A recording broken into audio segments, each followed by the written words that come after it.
জেলায় জেলায় চলছে নির্বাচনের প্রস্তুতি, ভোটাররাও নানা সমীকরণ করছেন। এ বিষয়ে আরো খবর জানাতে চুয়াডাঙ্গা থেকে আমাদের সঙ্গে সরাসরি যুক্ত হচ্ছেন রেজাউল করিম লিটন। লিটন, তমাল, ভোটের উৎসব কিন্তু দেশে শুরু হয়ে গেছে, আপনি যেমনটি বলছিলেন।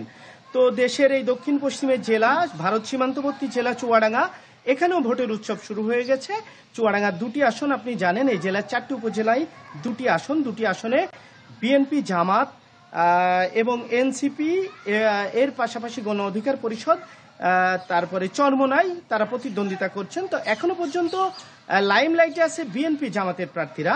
তো আমার সাথে এখন উপস্থিত আছেন এখানে বিএনপির নেতারা আছেন, সংবাদকর্মী আছেন, সাধারণ ভোটার আছেন, সুশীল সমাজ আছেন এবং বৈষম্য বিরোধী যারা আন্দোলনে ভূমিকা রেখেছেন সেই বৈষম্য বিরোধী আন্দোলনের নেতারাও আছেন। তো আমরা তাদের কাছে শুনবো আগামী নির্বাচন নিয়ে তাদের ভাবনা কি, তারা কেমন প্রার্থী চাচ্ছেন।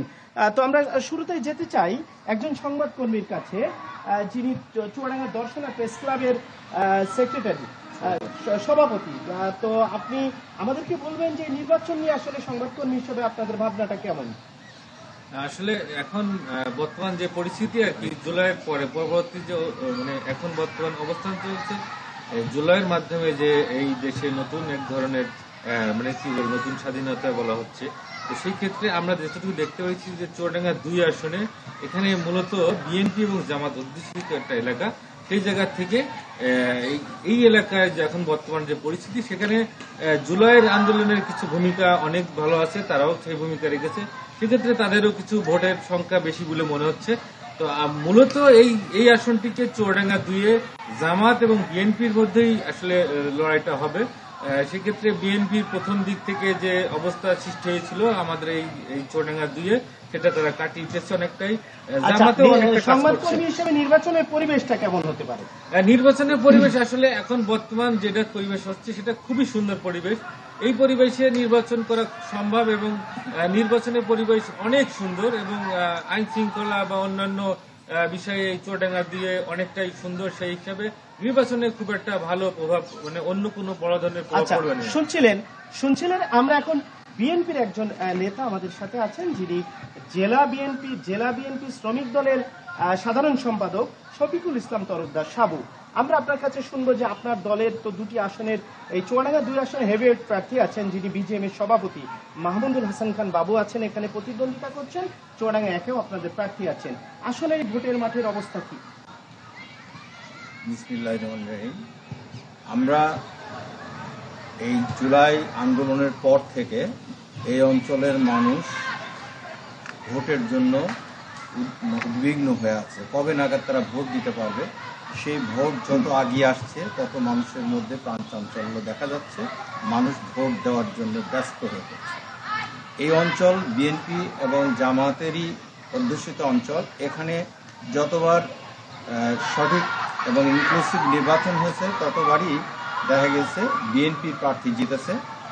এবারও আমরা প্রত্যাশা করছি এই অঞ্চলের মানুষ বিএনপি ধানের শীষে আমাদের মাহমুদ হাসান খান বাবু খানকেই বিজয়ী করবে। আচ্ছা, শুনছিলেন বিএনপি নেতা প্রত্যাশা করছেন তাদের প্রার্থীকেই ধানের শীষকে বিজয়ী করবে। আমরা সুশীল সমাজের এখানে নেতৃবৃন্দ আছেন, আমরা একটু শুনি। হাজী আকবর আলী, আপনি তো ব্যবসা করেন এবং সুশীল সমাজের এই যে দর্শনা স্থলবন্দর আছে, চুয়াডাঙ্গা জেলার শিল্প নগরী বলা হয় দর্শনাকে, তো দর্শনা স্থলবন্দরটা দীর্ঘ 23 বছরে আলোর মুখ দেখেনি।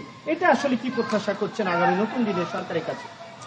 দেখুন, দর্শনা স্থলবন্দর নিয়ে বিগত প্রায় 40 বছর ধরে আমরা বিভিন্ন সময় বিভিন্ন দাবি দাবা সরকারকে করে আসছি, কিন্তু সরকার আমাদের বিভিন্ন সময় প্রতিশ্রুতি দিয়েছে কিন্তু বাস্তবায়িত করে। এই বন্দরটা যদি আমাদের এখানে চালু হয়, এই এলাকায় দিকে একটিমাত্র ভারী শিল্প প্রতিষ্ঠান আছে গিরিবান কোম্পানি, এছাড়া অন্য কোনো ভারী শিল্প প্রতিষ্ঠান নাই। যার কারণে এখানে উত্তরাঞ্চলে বহু বেকার মানুষ আছে, যুবক আছে।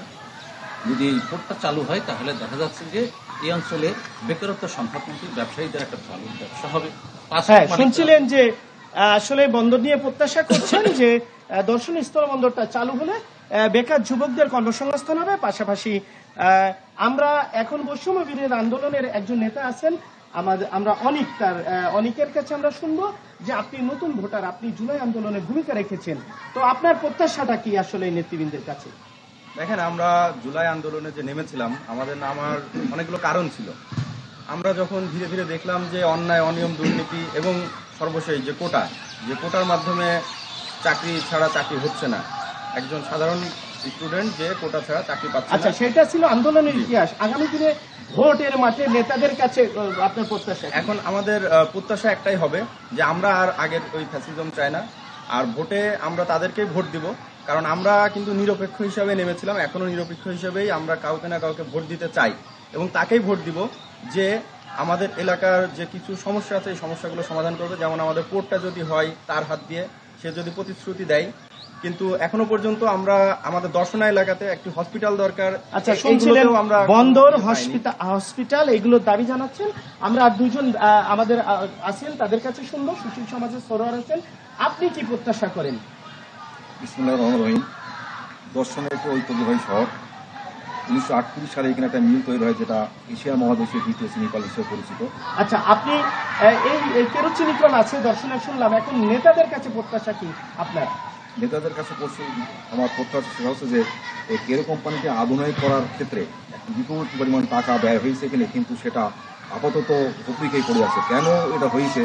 পরবর্তী যে গভর্নমেন্ট এবং স্থানীয় যে এমপি হবে, আমি আশা করি, প্রত্যাশা করি তিনি যেন এই দিকটা নজর রাখেন। কেরোচিনিকলের প্রতি নজর রাখার কথা বলছেন। আমরা সর্বশেষ শুনবো, একজন ব্যবসায়ী আছেন, আপনার প্রত্যাশাটা বলেন। দর্শনা একটি প্রাচীন আচ্ছা, ঐতিহ্যবাহী শুধু সড়ক। প্রত্যাশার কথাটা বলেন। আচ্ছা, শুধু প্রত্যাশা হচ্ছে বাংলাদেশের স্বাধীনতার পরে দর্শনার আমাদের এই অঞ্চলে অর্থনৈতিক, সরকারিভাবে অর্থনৈতিক কোনো অবকাঠামো, কোনো প্রতিষ্ঠান গড়ে ওঠেনি। এই একটা বন্দর নিয়ে আমরা স্বাধীনতার পর থেকে এ পর্যন্ত অনেকবার লুকোচুরি খেলা দেখেছি। বিভিন্ন সময় বিভিন্ন জন আসেন, প্রত্যাশা দেন, আবার চলে যান।